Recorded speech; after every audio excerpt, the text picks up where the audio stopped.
biasa, kakek gue juga orang biasa, nggak ada itu. Nggak ada. Satu-satunya alasan kenapa sampai sekarang gue nggak bisa disantet, karena santet itu nggak pernah ada. Itu cuma rekayasa dan kebohongan semata. Ya namanya santet, demit, lembut, hantu, klinik, indigo, omong kosong.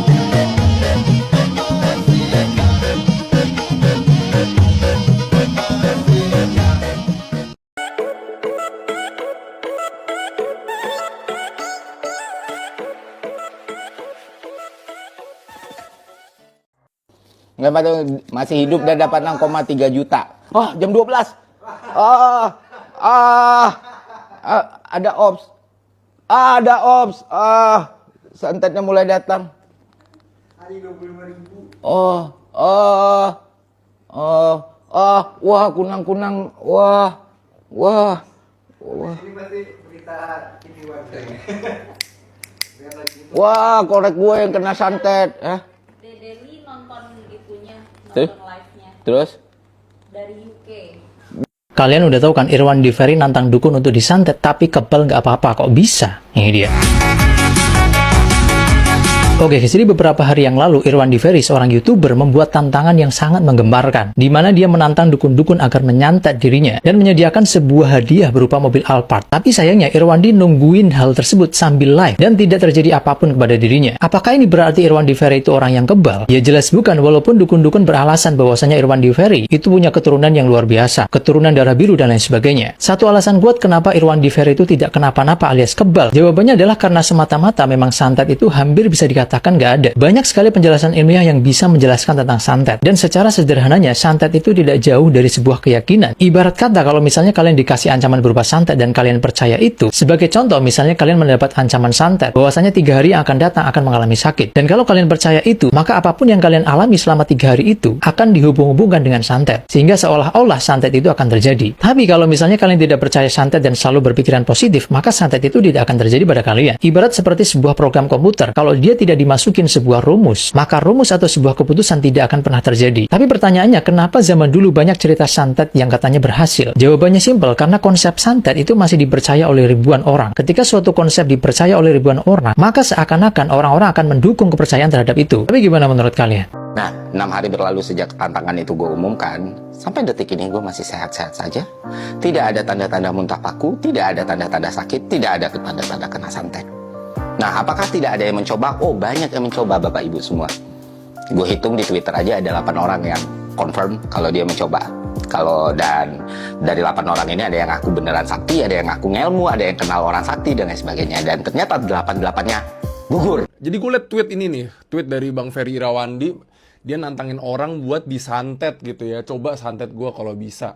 Nah di sini gue juga mau bertanya gitu sebenarnya soal dunia perdukunan. Gue nggak mau nantangin. Dia aja yang nantangin, gue nantangin, cuma nanya aja. Yang membingungkan gue soal dunia perdukunan ini adalah kebanyakan syarat gitu menurut gue perdukunan ini. Kan ada tuh namanya kena pelet ya, jadi kayak kalau misalkan lu ke dukun, lu bisa minta dia untuk kemampuan bikin lawan jenis itu tertarik sama lu gitu. Ini banyak nih kasus-kasus ya, katanya ART merebut suami orang karena dia menggunakan dukun ya, menggunakan ilmu goib. Kenapa tanggung cuma majikan lu? Kenapa nggak lu langsung ke Timothy Chalamet gitu? Maksud gue misalnya gue datang ke dukun gitu, gue minta kemampuan untuk bisa kemampuan untuk menarik lawan jenis gitu dengan kemampuan gaib gitu. Kenapa gue tanggung misalkan cuma buat memakai ke gadis di desa gitu? Kenapa gue cuma menggunakan itu untuk gebetan gue gitu? Ya gue sekalian aja nih, kenapa nggak gue sekalian langsung nih, nanti kan Lisa nih ada fan meet gitu, langsung eye to eye sama Lisa gitu, Lisa jadi suka sama gue. Kenapa nggak langsung yang kayak top tier gitu? Kenapa harus kayak cuma misalkan ART ke majikan, ke gebetan, ke gadis desa, ke orang paling cantik di kampung? Kenapa nggak Lisa gitu? Lu bayangin gue bisa merebut Lisa dari Frederick Arnold gitu, anaknya Bernard Arnold gitu, kayak kan keren gitu. Nah terus misalkan ada kemampuan gaib juga nih, kayak punya kemampuan sekali ninju orang KO, dipakainya cuma buat tawuran, dipakainya cuma buat 1 lawan 150 orang di jalanan. Kan rugi. Kenapa nggak lu langsung ikut kualifikasi UFC ya, daripada JK Saragi, lu kan punya GOAT ini one hit KO gitu. Lu pukulin tuh orang tuh one hit KO. Baru mulai dak, KO, sampai lu dijulukin si Saitama One Punch Man anjing. Habis lu jadi champion, kaya, terkenal. Lu lebih terkenal dari Conor McGregor kalau lu 10 musuh 10 pukulan KO.